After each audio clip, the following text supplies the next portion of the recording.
Welcome to another episode of No Tears for Black Girls, a true crime podcast with a purpose. Written and produced by award-winning author John Reedberg. I'm your host, Samantha Paul. Let's dive in.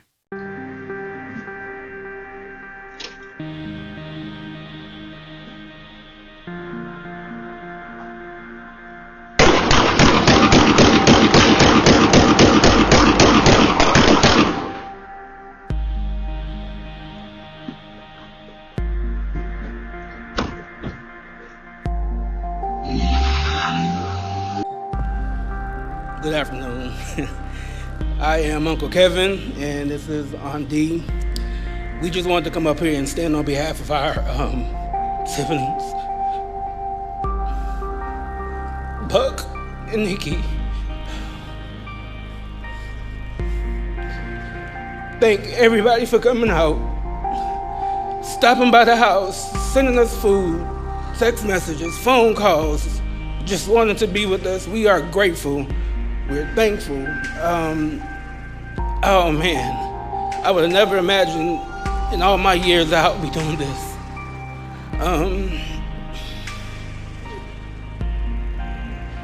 It's going to be a roller coaster. Our hearts are shattered. Our worlds are broken.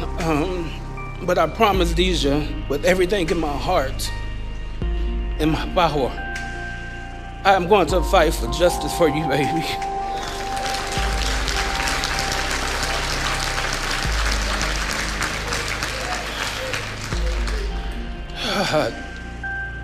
The pain that we have, the hatred that I have, I'm going to turn it into passion to get justice for you, baby, for these monsters who did this to you. We are going to see that you get what you deserve. We're looking more closely at a tangled sequence of events surrounding a 19-year-old arrested this weekend. That's Joe-Isaac Lee Yanez. That's right. As a matter of fact, Garrett Berger has been working on a timeline of events starting with the murder of Khadija Derry outside of a Bexar County Sheriff's deputy's house in Converse last week. The streets of San Antonio, Texas, were rocked by a series of violent shootings allegedly carried out by 19-year-old Joe-Isaac Lee Yanez. Authorities have charged him with the murder of Khadija Derry, a young woman who was fatally shot while sitting in her car outside her home in Converse on December 7, 2023. According to official reports, Derry was approached by two individuals who fired approximately 20 rounds at her vehicle before fleeing the scene. Disturbing surveillance footage obtained exclusively by Fox San Antonio captured the harrowing attack. Shell casings from both 9mm and 5.56 caliber weapons were found scattered at the scene, indicating that multiple guns were used in the shooting. In another horrific incident, Yanez is accused of participating in a drive-by shooting that left a 19-year-old man injured and put an innocent baby in danger. The victim was shot multiple times while waiting for his girlfriend after work, with around 28 rounds being fired at his vehicle. Thankfully, the baby escaped unharmed, but a female employee nearby was hit by shattered glass and sustained minor injuries. Derry's murder took place just one day prior to this shooting, around 7:50 p.m. on December 6th. She had been sitting alone in her car outside her family's home, where she lived with her mother, sister, brother, and uncle, a Bexar County Sheriff's deputy. The surveillance footage captured a chilling scene. Two men pulling up to Derry's car and opening fire, unloading 18 to 20 shots before fleeing the scene. Derry's sister revealed to investigators that she had been threatened by an unknown girl prior to the shooting, warning that their family would be shot or popped, with no chance of escape. The evidence only grew more incriminating when Yanez was identified in an Instagram video at the scene, eagerly pointing out Derry's car before gunshots rang out, and he and his accomplice fled, boasting about their weapons. Authorities soon discovered that both guns used in the shooting were stolen, and through further investigation, were able to tie Yanez to another shooting just one day after Derry's murder. A man picking up his girlfriend from work became the target of 4 assailants, firing a total of 28 rounds and injuring him. Miraculously, his infant child was unharmed, but a bystander suffered a laceration from flying glass. With mounting evidence against him, including a photo matching his appearance to one of the assailants in the Instagram video, It was clear that Yanez was a dangerous individual with no regard for human life. As the 19-year-old victim lay wounded, he revealed to police that Yanez, a former classmate, orchestrated the attack and ordered his accomplices to take him out. Yanez and another suspect, Curtis Ray Wilson, were promptly charged with aggravated assault and deadly conduct, both involving firearms. But the trio had other plans.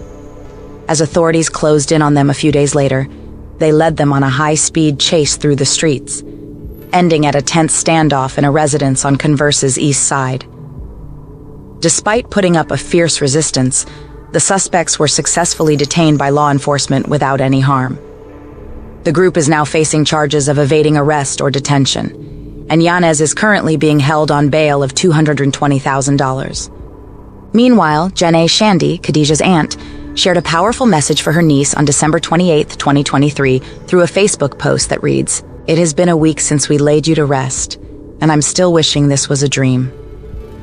So many thoughts run through my mind just asking why these monsters had to take you away from us. It hurts like crazy, but we are trying our hardest to be strong. Two things that are helping me to press through is knowing you left an impact on this world, and that you accomplished so much within the 22 years you were here. It just hurts that you had to leave this earth the way you did, but God is still good and so faithful. Friends and family, love on your loved ones. Don't hold grudges, and show kindness to one another. You just absolutely never know that time or day when you might lose a loved one, so show love with no regrets. Deja, the whole gang is fighting for you and praying that justice is served.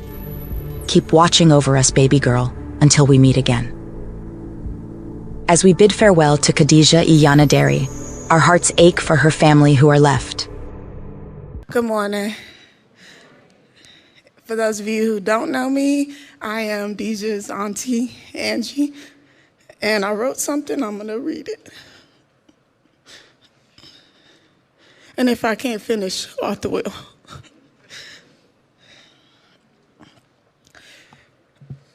I know that we are never supposed to question God, but I can't seem to stop asking why. So I ask you, God, as I question you, please forgive me of my questioning and my misunderstanding. Deja was a spoiled brat, as all the Nikki kids are. She was beautiful. I catch myself staring at nothing but photos, pictures, and memories, because that's now all that we have left, because someone took that from us. Life is short, and it's so sad that it makes you realize it in situations like this. Death is always unexpected, but this is something that I would have never imagined. Never would I have thought that I would lose my niece in this type of circumstance. We all have different relationships with Deja. Deja loved her family. She would show us off any time that she could. She made all her aunties, sisters feel fine like wine, even though we were old. Our family get-togethers will never be the same, but her memories will always move on. Deja was our hype master. One thing that I'm gonna miss the most about Deja is small things, but they matter a lot. Every time Deja got ready, whether it was for photos, going out, I'm the fashion auntie. She would call me. Her and Nikki would be on FaceTime. She'd be telling her, "No, mama, no, that don't go with that." And I would get to help them make that decision. To my sister, I thank you so much for allowing me to dress Khadija for the last time. And I'm so sorry that this happened to you. Yes, she's our niece and we love her so much, but this is your daughter. Nikki is always the strong one. I admire how she never stresses and does everything so last minute. But I'll tell you one thing. Right now, it's okay to be weak. It's okay to cry. I love you, and I'm gonna miss you, Kadija. Thank you.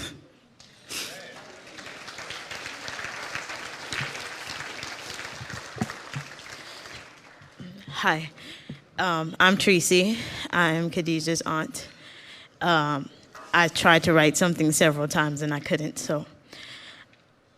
First of all, we stole Khadija from Nikki. I think Renee, that was her baby. And I would just share a few memories that we had together, and I will never forget. Kadija, as Angie said, was a spoiled brat. I thought I was spoiled, but she was spoiled. And I remember Renee would always go shopping at the outlet. And I remember one Christmas, Khadija was maybe a teenager.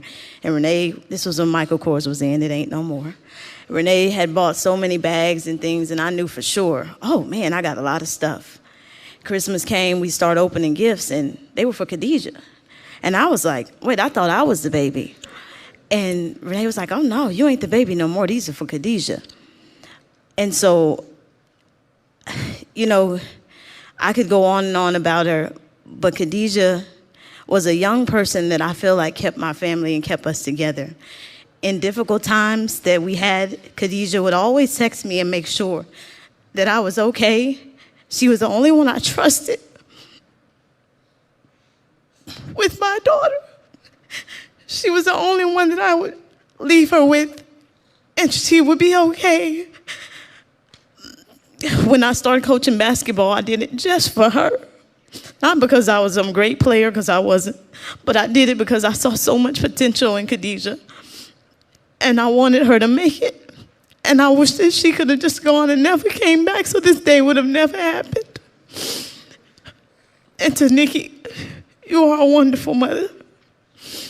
You spoil your kids, but you got good kids. And she didn't deserve this. And the last thing I found was a letter to my niece. A letter to my niece in heaven. I miss you every time I close my eyes. My dreams are filled with your smile.